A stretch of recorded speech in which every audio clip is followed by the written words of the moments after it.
Hey, everybody, and welcome to The Brand Called You. This is a podcast where we speak to some of the world's best thought leaders, and I'm super excited about today's guest, Amos Guiora, who is a professor of law at the University of Utah. Not only that, he served for 19 years in the Israeli Defense Forces as a lieutenant colonel and held a number of other senior command positions, including legal advisor to the Gaza Strip. He's also a prolific author and a lecturer who speaks about fascinating issues, including national security, the limits of power, and institutional complicity, among many other subjects. But his books are what really fascinate me. He's written about the bystander and the Holocaust, about tolerating intolerance and the price of protecting extremism. But his most recent book, Armies of Enablers, Survivor Stories of Complicity and Betrayal in Sexual Assaults, particularly fascinates me. And I think it reflects his research on enabling culture and sexual assaults in general. And I'm super excited to have you here. Welcome, Professor Guiora. Thank you so very much for having me. So I guess I have to start by saying that we share a history of being children of Hungarian Holocaust survivors. That I learned when we spoke, correct? Yes, but you know, your passion for your passion and maybe a bit of anger about the sort of the bystander, the passive person who witnesses any kind of injustice, violence, sexual assault. I wonder if I could just ask you do you think that your background as the child of a survivor has fueled this interest, has given birth to it in any way? So frankly, I never thought about it that way, but in October, the Utah Bar Association did a dinner in honor of the Bystander Initiative at the law school, and my dean spoke there. And she put it in, and I had never thought about it that way. My dean said, when you think about, Amos's project on enablers, bystanders, and sexual assaults, she said it's pretty clear to her that the impetus for this, or the nudge, the push, is predicated on my parents' story, and that their background and their quote unquote non-interaction, of course, with the bystander and the cost of the bystander, she suggests is what leads me to do what I do today. And I think she in her comments particularly emphasized my father's story, which for whatever reason is the one that she thought was particularly relevant. And I told her when I spoke after she spoke, I said, it's almost impossible, literally impossible to move me. Not my cup of tea, this whole emoting thing doesn't work for me. And I said to her, I said, Dean, you actually caused me to emote, because I'd never really thought that my father's god-awful story serves as the motivator for my work. And I guess the irony of ironies is my late father was an internationally recognized psychologist, and here I am in many ways doing this, I guess, interdisciplinary work with law as the final goal, but there's a fair amount of psychology in this. And then I will tell you one other thing, then I'll stop. When we created the Bystander Initiative, we started raising money for it, because obviously these things require money to make these things work in the academy.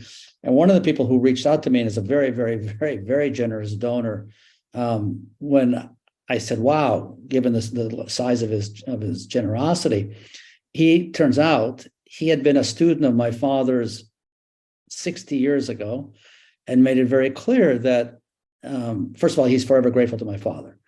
And two, he says, when you read your stuff, not my father's stuff, my stuff, he says, you can literally hear your father's voice in this. And he says, without me intending to be, he said, it's almost like you're a continuation of your father. So that's very gracious. The difference, my father was the AAAA league. I'm down here somewhere, but there's no concern between my father and myself. But I hadn't really thought about the link to your question, but perhaps others do see this. Well, that's a long answer. Sorry. Obviously, both of us are haunted by the idea of what would have happened if bystanders weren't so complicit during the Holocaust. But what is the Bystander Initiative? I don't know about it.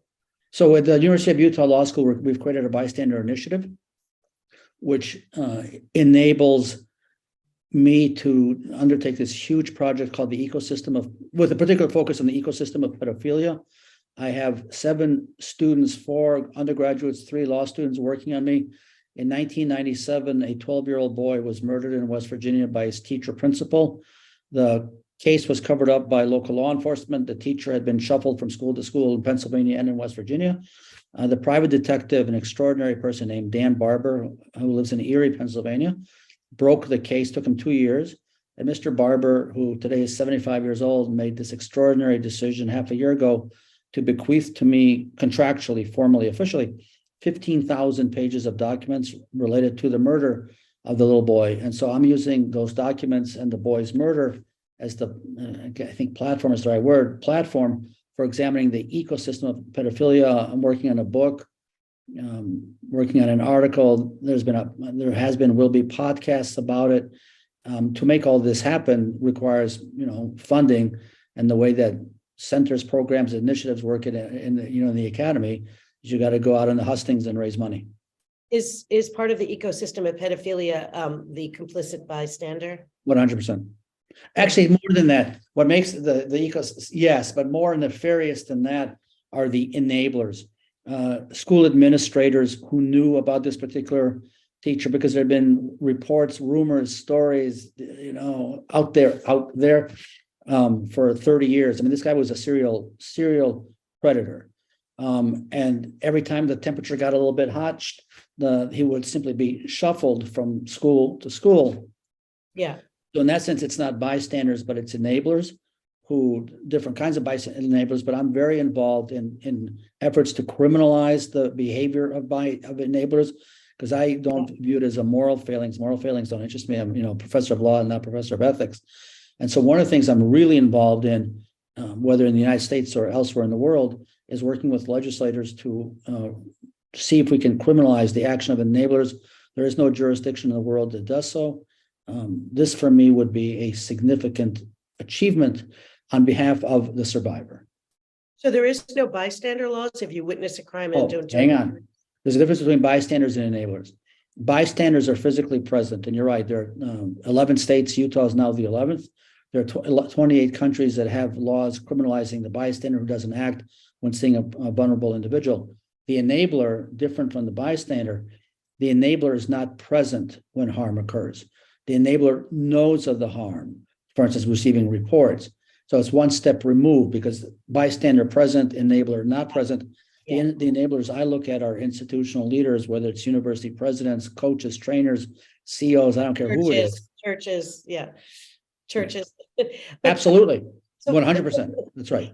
Let me ask you something. You obviously believe that a moral standing is not enough to change behavior, that there has to be. So I actually have always considered this question long before I read about your own work. I've always suspected that law has to precede moral reckoning. I think about black drinking fountains in the South. I think about restricted clubs that wouldn't allow Jews in. That the morality and the reckoning seems to always follow law. It doesn't go the other way. And I wondered if you think that there is a natural occurring moral awakening or reckoning once law is in place. That is a fascinating question that we could discuss until your hair looks like my non-existent hair. Which comes first, morality or legality? For me, the law, in conjunction with education, it's not enough to have a law. Yay. Okay, but we have a law. You have to educate the public about the existence of the law, and then you have to have prosecutors willing to implement the law. It's not enough to have, criminal code 1, 2, 3, 4. The theory is that the law reflects society values, and the law can't get ahead of society, because if it gets ahead of society, it has no impact. Does the law reflect morality, or does morality reflect the law? I guess you would get 5 people like me and 5 philosophers, and probably get 27 different opinions. What I do know is that we need to criminalize these guys. That's, for me. But what do you genuinely think? Do you think it's possible to have the awakening before the law? I really am curious about what you think about that. There's more and more recognition, maybe because of the girls at Michigan State or the USA Gymnastics, Catholic Church, Penn State, maybe the Me Too movement, what's his name, Epstein and friends. that there's maybe an increasing recognition that the perpetrator is awful, but we need to look at broader society, or those who enable, right? The enablers. Is that a moral question or a legal question? When law students ask me a question, I don't know the answer. I say, that's a really good question, which is code word for, I don't know the answer. All right. So I have so many questions I want to ask you, but the first is you get a bystander during the Holocaust, the people watching in Auschwitz, the citizens watching everybody move. That's quite different. A life and death war situation to me feels different than a sexist situation. 100%. And that's why when I wrote about the bystander in the Holocaust, I hate the word. I use that as a platform to discuss the bystander in society today, because you're right. First of all, there's no retroactive punishment. There's no retroactive criminalizing. And again, it was such a non-normative era that I understand that. But I clearly examine today's bystander through the lens of yesterday's bystander, because I understand the consequences of the bystander behavior. So that's why when I wrote the book about the bystander in the Holocaust, first of all, I wrote about my parents, but two, I used the bystander of then to explain that the consequences of bystanders today absolutely increases the peril of the person in danger. There's no attempt to say that the bystander of yesterday, 33 to 45, the bystander who, saw my grandparents shoved onto a train in Hungary, or the Serbian bystander who saw my father on his death march, or the Budapest bystander who saw my mother, scrambling through the streets of Budapest. I'm not going to criminalize them, metaphorically. Right. I am going to use them to connect that to the bystander in sexual assaults. All right. So now I grew up in I grew up in the Austria-Hungarian Empire that happened to be in Clifton, New Jersey. But it was very old world. And my mother raised my brother like he was the king on the throne, and I was Cinderella scrubbing the floors. She'd be like, your brother, he needs you to feed him and his college friends, your brother. Okay, so he literally didn't have to lift a finger, never had to even reach for a cup of orange juice out of the fridge. Everything was done for this boy. And now, surprise, surprise, he's not aware that he's a bit insensitive or a bit sexist or has certain assumptions. Can I really blame this guy? I mean, he's a lovely man, but he is absolutely clueless about why he's offending people, or he's making certain assumptions about my role versus his role. I mean, every single fiber in his being was raised to believe that it was his right to be entitled. How can I now expect this guy to understand that he's being complicit in anything? In other words, doesn't social context create some level of forgiveness? Well, first of all, I leave families alone, but I want to hang up. But I add, question. No, I understand that, but I want to put in parentheses. I don't write about. I've made the decision for which I've been criticized, that I don't look at sexual assaults in families. I'm well aware of the criticism of that decision. That's okay. Yeah, sure. In many ways, we're creatures of the environment in which we are raised. That, however, it was interesting what you said about the water fountain 60 years ago.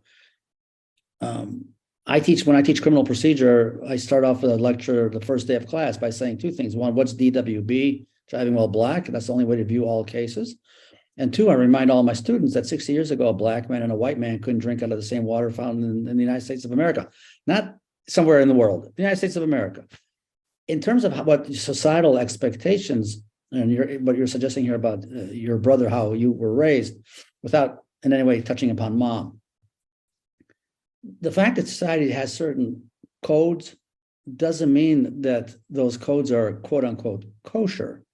And if the code, for instance, code of silence or the code of not intervening, if that results in harm to another person, then from my perspective, we need to unpack that code and to hold in and create laws which hold people liable, culpable. Yes, but I do believe like that first or the first few generations of badly behaved men, for example. I mean, the feminist will hate me for saying this, but I kind of feel sorry for them because I genuinely believe they do not. I'm not saying all of them, but I genuinely believe there's a level of cluelessness that has to be forgiven, because every single factor condoned what they did, and suddenly now they're getting slapped. I mean, I do believe there has to be some the kind of punitive way that clueless people for whom, you know, every level of their being was taught something is now being turned upside down. It seems a little harsh, no?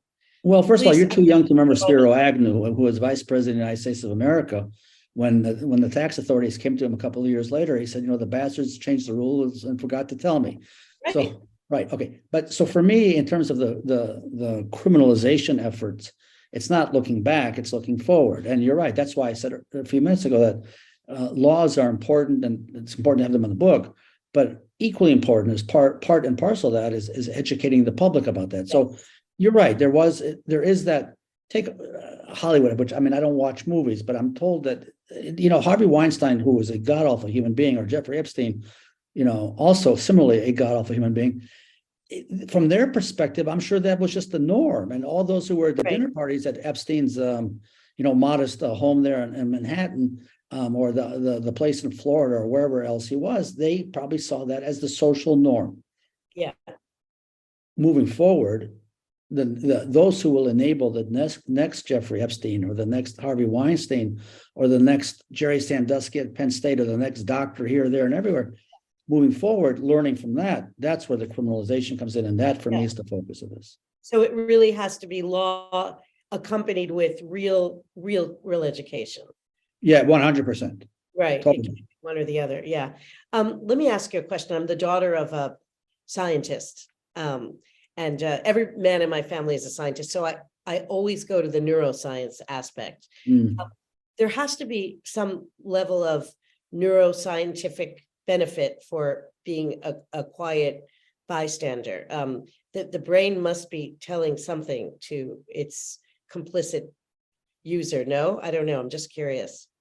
Like, in other words, is survival at certain moments dependent on complacency? I met, while writing the first book, I met with a professor of psychology here. I mean, here being Jerusalem. And I asked him what you're asking me. And he knew my dad, or of my dad. And he said to me, he said, your dad would be turning over in his grave if he were to hear the following answer. We psychologists have never really asked the question that a law professor is asking. And I said, well, that doesn't help me much. He said, I don't really have an answer for you. It is a super interesting question. I mean, I can give you all the shallow answers, you know, identification with the institution, the dislike of the individual. That I heard a lot from the athletes. That the bystanders in their cases, for instance, trainers, are jealous of the athlete for a variety, particularly women enablers. Women, this I heard from women athletes. Interesting. Women athletes, when they would talk about women professional bystanders, enablers, were very, very, very critical of women. And when they were making the argument, this I know will offend you and your audience. I know this in advance. So forewarned is forearmed. The point that the Olympic athletes were making, that women enablers are jealous of women athletes, that the woman athlete is, many of them are, these are highly attractive people. They do things with their bodies that the rest of us can't imagine. They are in extraordinary physical condition. And they felt that there's a great deal of jealousy, and in some cases dislike of them. And I understand that. So jealousy is one biochemical response. But I also read that researchers have found that when there's many people witnessing, when more people witness violence, it's more likely someone will step up. And I mean, that could be also— There's a diffusion. There's a diffusion theory, right? That two different ways: more people intervene, more people present, more people intervene, more people present, less intervene. You know, I was I've been twice a bystander. Once, yay for me, there was a huge crowd and I saved someone's life, yay for me. And then second time, there was a ton of people and there was a college student who assaulted a homeless guy, and I continued on my merry way because I had to get to a football game. And there were lots of people there. It was a Saturday afternoon in Ann Arbor, Michigan, and none of us were in danger. All of us had to, go to watch the game. Can I explain my reaction when I saved someone's life as compared to my reaction when I walked away? Nope. And my late mother would tell you I am reasonably intelligent, and I have no rational explanation for you for why in this case I acted correctly. In this case, I absolutely did not.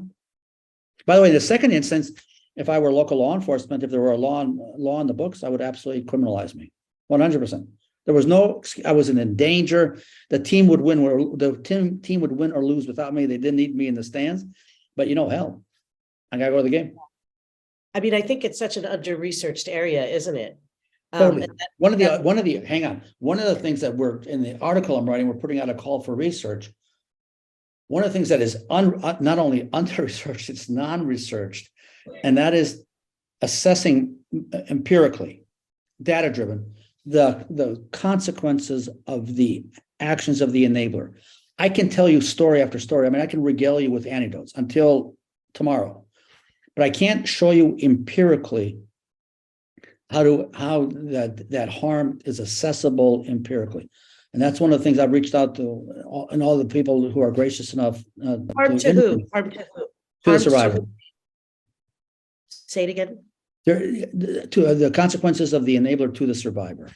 What are the consequences? What are the benefits to the enabler? I'm just curious. Oh, to benefits to the enabler, staying in the good grace of the institution, protecting the institution. But what has not been researched is the empirically driven research regarding the consequences to the survivor. And we've reached out, my research assistants and I have reached out to a zillion people by now worldwide, and everybody keeps telling me two answers. One, well, it's obvious there's harm. Okay, that's great, but that's not an answer. And two, you're right, that needs to be researched. And so I'm saying, dudes, let's get on the bus and start researching this. Because it's like a double betrayal. It's the people that you work with, the people you trust. It's your family members. It's so complex. The consequences might even be 10 times more insidious. It's interesting you use that word. One of the women who I interviewed, Maddie Larson, who's elite gymnast, who was sexually assaulted by Dr. Larry Nassar 750 times. The word she uses about enablers is abandonment. Yeah. Because the way it worked with Olympic athletes, they would send the girls to Nassar's room at night for treatment. So as Maddie says, I mean, who sends a 14-year-old child alone to a man's hotel room at night? Nothing good's going to come out of that, right? Nothing's good. And she says they abandoned her because she trusted them. She relied on them to protect her. Yeah. And that's so in that sense, she will tell you, to your question, this is what the other girls say about Nassar, that he's a dweeb, he's a perp, he's a weird guy. Yes. The enablers, on the other hand, that's the real anger. Right. Which countries are creating the best laws surrounding punishing the enabler? Well, first of all, so it's a race. I'm working I've worked with the Victoria, Australia legislature. I've testified in Holland, and I'm working with the legislature in Utah. I told all three, A, B, C. It's a race. Whoever wins. I reached out now to people in the UK. I will work with anyone. I don't care what country. I don't care what jurisdiction. By the way, here in the United States, I mean, I'm in Israel, but the United States, this is not a Democrat-Republican issue. The question is really simple. Are we going to protect the vulnerable or not protect the vulnerable? And I really don't care. I will work with anyone on one condition. The only person I will not work with is I will not work with Holocaust deniers. I just won't. I debated a Holocaust minimizer, and that was enough for me. But I will not interact with Holocaust deniers. Everybody else, I'll work with anybody. But are there certain countries that are leading the sort of fight for those kinds of laws? At the moment, fair fight. Game on. Game on. And what are you working on a new book now? I am.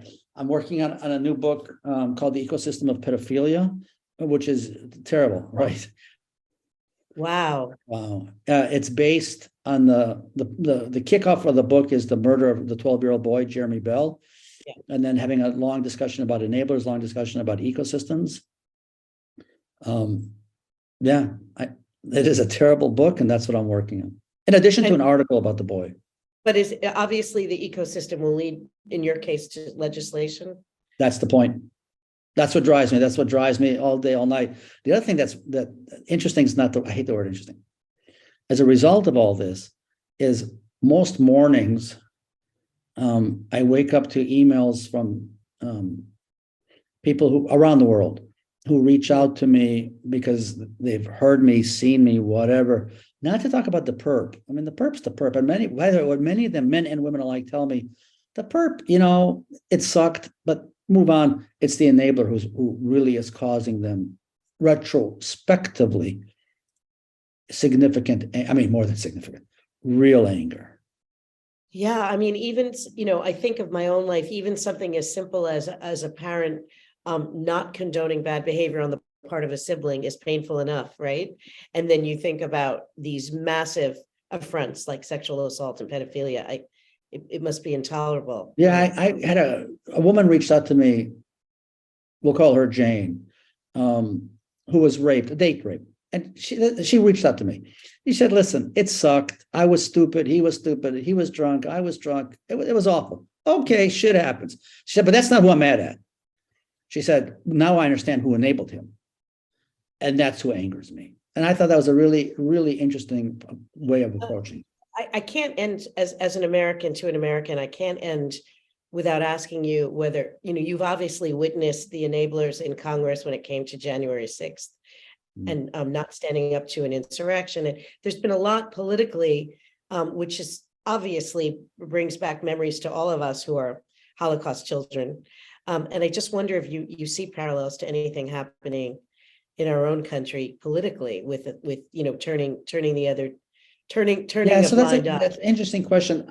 I probably drive my friends crazy. I'm a total buzz killer at dinner parties. Like, what do you work on?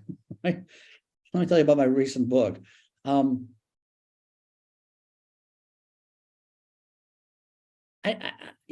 6th obviously is beyond awful, beyond awful.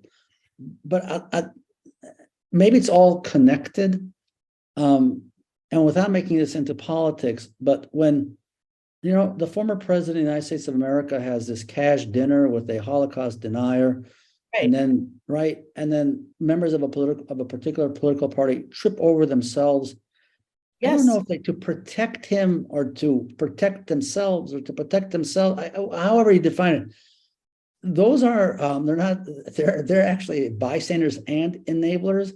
Yes. I don't know if you're a sports fan, but when Mr. Kyrie Irving, who is a horrible human being, when he retweets whatever anti-Semitic movie with his 17 million followers, and then he trips over himself apologizing, I don't believe a word of that apology. Or when Kanye West, is that his name, Kanye West, Mr. Ye, whatever the hell his name is, and he's got his 37 million followers. So he too is a god-awful human being. But what worries me is that people like that have real influence. They're influencers, a word I never knew what the hell it means, but I understand these are influencers. And the fact that the former president of the United States of America saw fit to have dinner with Mr. Ye West, whatever his name is, because he said a few nice things about him on some TV show, that is really problematic. I said last week in a talk in Washington, where I was very graciously invited by the Dutch Minister of Justice, I said there that we are in an age of Holocaust denial, and that scares the hell out of me. But is there legislation that can, for example, would there be any legal price to pay for somebody not somebody allowing? I mean, I feel like so in Germany, Holocaust denial is a crime. Yes. Is that something that could be, legislated here? It's an interesting question. There are X number of states who have mandatory Holocaust education. And I think, and I've worked with different legislators from different places. I think that's really, really, really important. The idea of criminalizing Holocaust denial, go online. I'm not really social media, but I go online to follow this stuff. And there's clearly a spike. I see all the studies and the statistics, but it's pretty clear that people like Mr. Irving and Mr. Ye West have real impact. And then, the whatever his name is, who Trump had dinner with, And then I see Marjorie Taylor Greene and others. I've never heard of him. And then there's the video of her, all but embracing him, or the fellow who I understand wants to be the Speaker of the House, tripping over themselves. Yeah. That's highly, highly problematic. These are significantly influential people. Yeah. So, I mean, of course, then it becomes, then if it's Holocaust denial that is illegal, then what else becomes illegal? A lie? Does a lie become illegal? I don't know. It's You're right. These are questions. So, I mean, you're asking the right philosophical questions, which is why for a person like me, swim lane, limited intelligence guy, it's enough for me to focus on enablers and bystanders as I'm doing. Taking it beyond that, I told you, right? I'm enough of a buzz killer at parties. We no need to go beyond that. Well, listen, I would welcome sitting next to you at a dinner party. Oh, dude, especially if we had Hungarian food. But here's the difference between the two of us. It's very interesting. You asked me half an hour ago if my parents are Hungarian Holocaust survivors. So now that we're friends, I will correct you on behalf of my late parents. So let's say they were here. My parents would very much disagree with you. My parents would tell you that they are Jews who happened to be from Hungary. They were not Hungarians. Yeah, I understand that. But I still got my Aunt making that great kokosh cake. I can't help it. I got it. I got the kokosh cake. But for my parents, this was a non-starter. Jews and my great-grandfather, Satmar, I mean, I come from hardcore, was the chief rabbi of Eastern Hungary. I mean, I come from hardcore. And both my late father and my late mother absolutely loathed anything related. Interesting. But I will say one last story. Yes.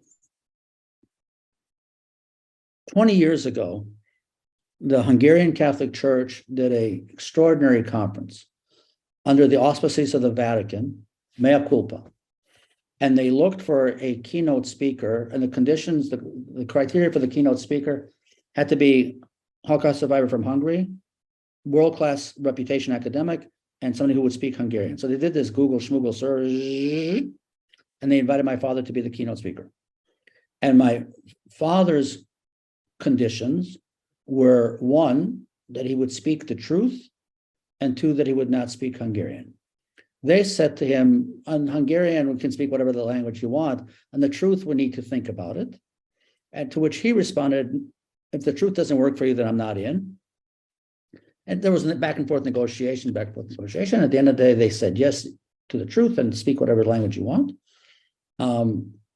And my father really gave this speech, which got a lot of coverage. I never knew about any of this because we don't share it with the child. I'm 65 now, I was 45 then. My mom went with my dad to Budapest for the talk. She didn't go to the talk yet. She had no idea what they talked about at all. She never knew about it, ever. And she finally learned about it because when my father turned 90, we published a book on his behalf. And the Holocaust Museum in Washington found the lecture, translated it on their own time and dime, and we turned that into a book about my dad. And when my mom read the lecture, she said to me, this is bullshit. Because he talked about reconciliation. And my mother said, BS, he never would have talked that way. I said, I don't have talked that way. He wrote about it. And she said, when he was, say, 50, he never would have talked that way. She never, ever forgot or forgave, ever, to her dying breath. Yeah. And my dad never forgot. Did he forgive? There you go. Complicated. On that note, I hope I didn't bore you. Bore me. I could go on and on. I'm fascinated. Now I just have more questions, and I look forward to following you and thank you. It's very reading your latest book. And thank you so much. Köszönöm szépen, as they say in Hungarian. Thank you very much. Oh, thank you. Okay. My pleasure. It's great to talk to you. All the best. Thank you so much. Thank you for listening to the Brand Called You videocast and podcast, a platform that brings you knowledge, experience, and wisdom of hundreds of successful individuals from around the world. Do visit our website www.tbcy.in to watch and listen to the stories of many more individuals. You can also follow us on YouTube, Facebook, Instagram, and Twitter. Just search for the Brand Called You.